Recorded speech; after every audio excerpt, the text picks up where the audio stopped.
So, guys, tanghalian na naman at magluluto na naman po tayo ng ating tanghalian para sa lunch o kung ano man ang tawag dyan sa inyo. Sa amin dito ay mittag essen. So, ang lulutuin ko ngayon guys ay ito. Alam nyo ba kung ano to guys? Makikita naman siguro eh. Walaan. Ito po ay frozen shell. Frozen siya guys. At ito ay paborito ko to. Meron talagang tawag dyan sa atin, agihis. Ito, iba naman po ito. Ewan ko kung anong tawag nito. Pero ang sarap-sarap po nito sa spaghetti. Ayan. Ang inaano ko lang nito guys sa spaghetti. Madali lang gawin to. Gigisahin ko lang ito. Frozen yan ha. Frozen.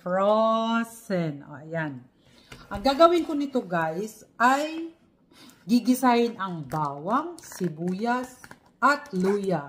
Ang una kong ginigisa niyan, luya muna, luya. Ayoko guys magpakita na nagbibideo ako habang nagluluto kasi nahihirapan ako. Kaya kinukwento ko na lang. Ayun. Ang inuuna ko, slice ng maliliit na slice ang luya.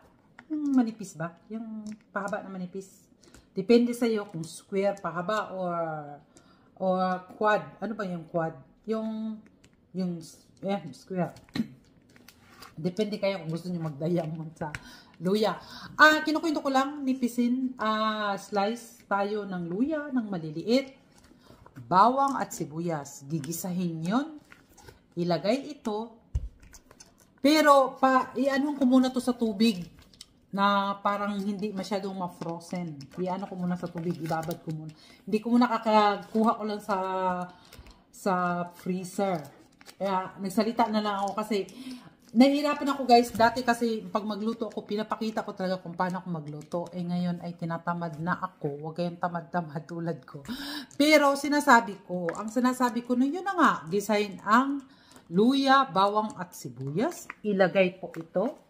Pero ilagay muna natin sa tubig, hugasan ng konti para maano yung frozen.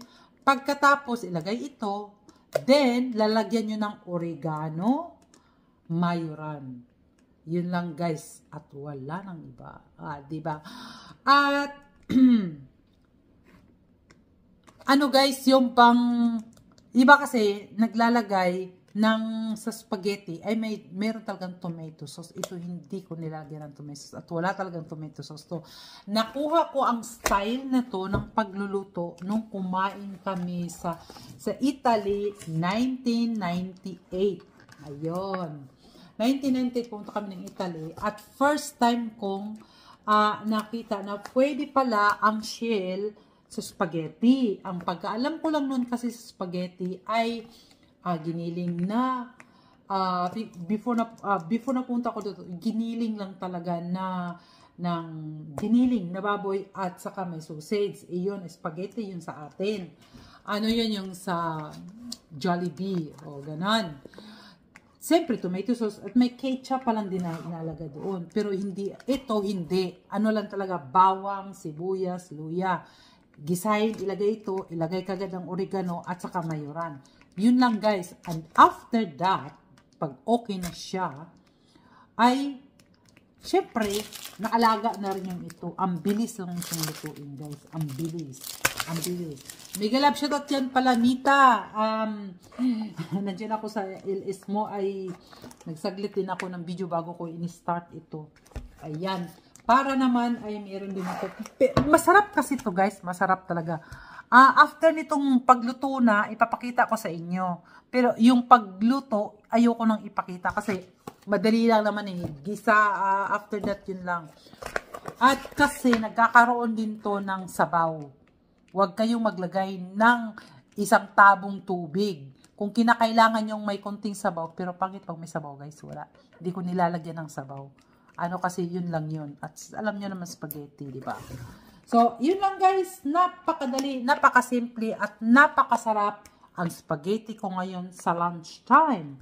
At isa pa nga guys, kung magluto nga pala kami ng noodle na to, ng spaghetti na to. Kasi sa atin talaga, ay malata. Hindi naman malata, yung katamtaman lang. Pero ang gusto talaga natin ay malambot. Malambot talaga guys. Pero dito sa amin guys, especially Hubi, ayaw niya yan na ang noodle ay malata. Ang gusto niya yan, may nakakagat siya. Ayaw niya kasi magluto lang kasi ako nito ng noodle nito 15 to 20 minutes.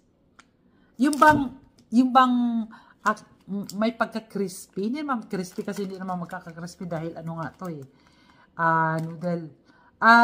Yung bang may nakakagat kasi sabi niya kasi dati pag magluto ako ng spaghetti ay malata. Ayun kasi yung hindi naman malata. Yung kasi sa atin yung Jollibee, 'di ba? Pero pag nasanay na rin ako kasi dati sabi ko, ba yan? Parang matigas. Hindi naman matigas, kundi katamtaman lang ang pagluto ng noodle. 15-20 minutes, depende kung gaano kaapoy nyo ha.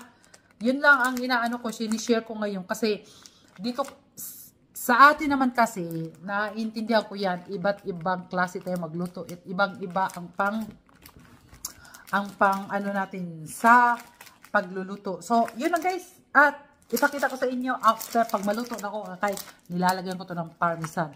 Pero ang taga-Italy, ang tunay na Italy, wag na wag kayong mag-order ng spaghetti na may shell at parmesan na cheese.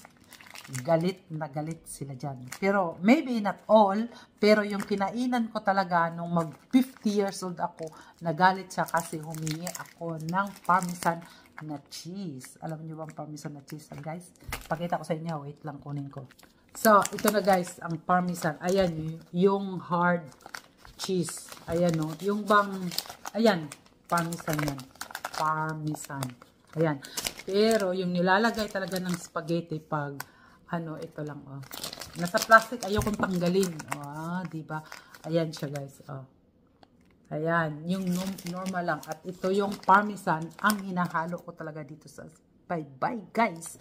Yan lang. Share lang.